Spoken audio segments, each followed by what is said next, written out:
दुरानी साहब, अभी जो मंजरनामा है वो कुछ इस तरह से है कि मुस्लिम लीग नून के हवाले से लगता है कि कोई तो प्रॉब्लम है, ये मीटिंग्स हो रही हैं, लेकिन दूसरी तरफ पाकिस्तान तहरीक इंसाफ के लिए भी कोई आसानी हमें होती हुई नजर नहीं आ रही है। ये मामलात किस तरफ जा रहे हैं सर? दोनों के लिए कुछ मुश्किलात हैं? बिस्मिल्लाहिर्रहमानिर्रहीम। सर, मेरे तो ख्याल में हकीकत को अगर देखें तो तारीख शायद अपने आप को दोहराने जा रही है। अच्छा, मुझे तो हालात में 2022 वाले माहौल नजर आ रहा है। मुझे तो गुंबद की सदाएं सुनाई दे रही हैं। मुझे तो ऐसे लगता है जैसे वो सब कुछ जो है वो दोहराया जाना जा रहा है, जो माजी में दोहराया जाता रहा है। तो इस वजह से हुकूमत के चेहरे की हफ्ताइयाँ, जब तक हुकूमत होती है बातें वो एक सी करती रहती है। वो भी आप बात भी कर रहे थे, आखिरी दिन तक जो है वो जी तकरीरें लिखने वाले एक ही रहते हैं, अगली हुकूमत की भी उन्होंने लिखनी होती है। तो तकरीरें तो वैसी ही रहेंगी, लेकिन चेहरों के रंग जो होते हैं वो बदलना जो है वो सबसे पहले सामने आता है। तो एक बात तो मैं ये समझता हूँ कि जो हुकूमत में बैठे हुए हैं उनके चेहरे के रंग बदलते हुए नजर आ रहे हैं। दूसरी तरफ जो हुकूमत के पीछे बैठे हुए हैं, मतलब ये है कि हुकूमत के मालिक जो हैं मियां नवाज शरीफ साहब जी, उनके तेवर मुझे बदलते हुए। और मियां साहब के तेवर जो है उसको आप मतलब वो तारीखी तौर पे उन्होंने हमेशा अपना तेवर दिखाया है। जब कोई एक्सटेंशन का मौका आता है उस वक्त मियां साहब अपना तेवर दिखाते हैं। पीटीआई वाले भी कह रहे हैं कि हमने माजी में गलती की, इस दफा ये गलती करेंगे ना, मतलब तो इसलिए ये जो कुछ भी है ये एक तो हालात का अपने आप को दोहराया जाना इसके अंदर रिफ्लेक्ट हो रहा है। जहाँ तक सवाल है पीपल्स पार्टी का 27वीं तरमीम का और बाकी चीज़ों का, मैं समझता हूँ कि पीटीआई जो है वो पीपल्स पार्टी जो है वो इंतहाई एक जिसे कहते हैं कि नाइंसाफी की मुर्तकिब हुई है और अब मजीद होने जा रही है कि 18वीं तरमीम के अंदर जिस तरीके से वो तरमीम की गई उसमें जो तकासीम की गई उनके ऊपर कभी भी पीपल्स पार्टी और पीएमएलएन ने पाकिस्तान के अवाम के इंटरेस्ट में अमल दरामद नहीं किया। इन्होंने सूबों को पैसे तो दे दिए लेकिन अवाम तक पहुंचाने का कोई निज़ाम नहीं बनाया।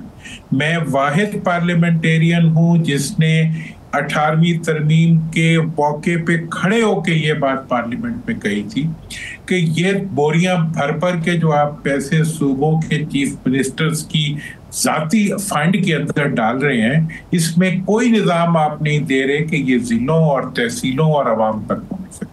और आज तक की तारीख गवाह है कि 18वीं तरमीम के बाद सिर्फ और सिर्फ इक़्तिदार में रहने वाली इन दोनों पार्टियों के वज़राए आला और इनके जो हुकूमती इख्तियार में बैठे हुए लोग हैं उनके ज़ाती अकाउंट्स और उनके गैर मुल्की अकाउंट्स, उनकी गैर मुल्की प्रॉपर्टीज के अंदर इजाफा हुआ है। लेकिन एनएफसी अवार्ड का कि बढ़ी हुई अमाउंट का कौन सा इफेक्ट है जो सरपारकर में नजर आता है, कौन सा इफेक्ट है जो जैकबाबाद में नजर आता है, कौन सा इफेक्ट है जो बहावल नगर में नजर आता है, बहावलपुर में नजर आता है, राजनपुर में। तो इसलिए मैं ये समझता हूँ कि ये जो सारी चीजें हैं ये खुद इनकी वो नाइंसाफियां हैं जो इन्होंने मुल्क में मुसल्लत की हैं। इसलिए इस पे ये आज अपनी इस अख्तियार को में बदलावट नहीं चाहते और ये इन्हें मैं नहीं समझता कि ये इस पे बहुत देर तक चल सकेंगे, क्योंकि अच्छा दुरानी साहब आपने कहा कि बहुत देर तक चल सकेंगे। नून लीग के अंदर तो हमें नज़र आ रहे हैं और पीपल्स पार्टी के अंदर भी रज़ा रबानी की सूरत में जो प्रेस कॉन्फ्रेंस हुई और उसके बाद पीपल्स पार्टी के अंदर भी कुछ लोग अब ये बातें कर रहे हैं।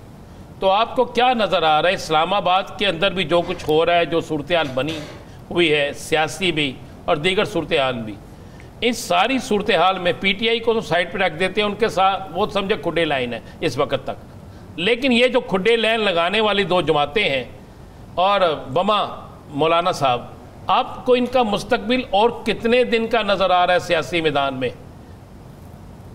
देखें सियासी मैदान में मतलब मैं थोड़ी सी चले इक़्तिदार के मैदान में कर लेते हैं ना। हाँ, मैं सियासी मैदान में तो बता दूं कि ये इलेक्शन के दिन से ही इनका इक़्तिदार का सूरज जो है वो दिन ब दिन गरूब ही हो रहा था, और अब तो वो बिल्कुल काले पानी में डूब रहा है इस वक्त इनके इक़्तिदार का सूरज। लेकिन इनका जो हुकूमत है, इनकी हुकूमत का चलना इसलिए दुश्वार है कि अब ये हुकूमत जो चला रहे हैं ये उस तरीके पे चला रहे हैं जो तरीका मुल्क को वारा नहीं खाता। और इस वक्त मुल्क के चैलेंजेस जो हैं, बैनुल-अक़वामी तवज्जो जो पाकिस्तान को मिली है, उसके नतीजे में इसकी लीडरशिप को परफॉर्म करना पड़ेगा। और ऐसी सूरत में कि जब दुनिया की लीडरशिप जो है वो सियासी लीडरशिप को अकाउंट फॉर ही नहीं कर रही, उसकी वजह ये नहीं है कि ये सिर्फ नाअहल है, इसकी वजह ये भी है कि ये गैर मुंतखब है, इसकी वजह ये भी है कि ये चोर है। इन्होंने हमेशा मुल्की वसाइल को लूटा है, और जिनके पास रखा हुआ है उनसे ज्यादा किसको पता है कि इनकी औकात क्या है। लिहाजा मुझे इनका मुस्तकबिल खतरे में लग रहा है। और इस वक्त पीटीआई वालों के बारे में मैं बता दूं कि उनकी जो रोल है वो तो मुझे बढ़ता हुआ नजर आ रहा है। ये सीटें, उनके फैसले जितने मर्जी आते जाएं, लेकिन उनकी जरूरत जो है वो मुझे मुस्तकबिल के सियासी जो तस्वीर है उसके अंदर वो बढ़ती भी नजर आ रही है। मुझे लगता है कुछ दिनों बाद फिर वो धरनों पे भी निकलेंगे, और कुछ दिनों बाद वो फिर सड़कों पे भी निकलेंगे। लेकिन उस वक्त उन्हें ये जरूर ख्याल रखना चाहिए कि वो ऐसे इक़दामात करें जिसका फायदा मुल्क को, और जिसके नतीजे में पाकिस्तान में जमहूरियत मुस्तहकम हो, और जिसके नतीजे में पाकिस्तान आगे बढ़े।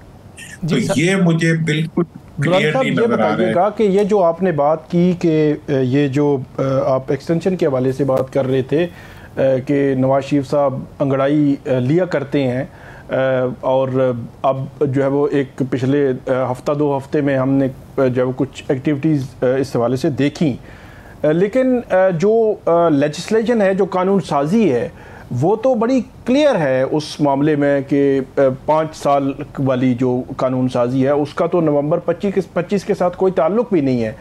तो आपने जो इशारा किया अपनी बात में, आपको लगता है कि जो अंगड़ाई नवाज शरीफ साहब लेते हैं तो वो यहाँ पे कहीं रिफ्लेक्ट कर सकती है मुमकिन तौर पर, या ऐसा कुछ नहीं है?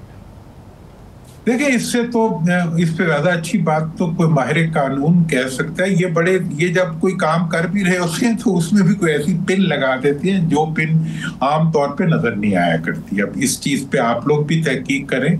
अब कहने वाले जो ये है कानूनी माहिरीन है, वो ये कह रहे हैं कि इसमें रेट्रोस्पेक्टिव इफेक्ट नहीं है, ये आगे के लिए।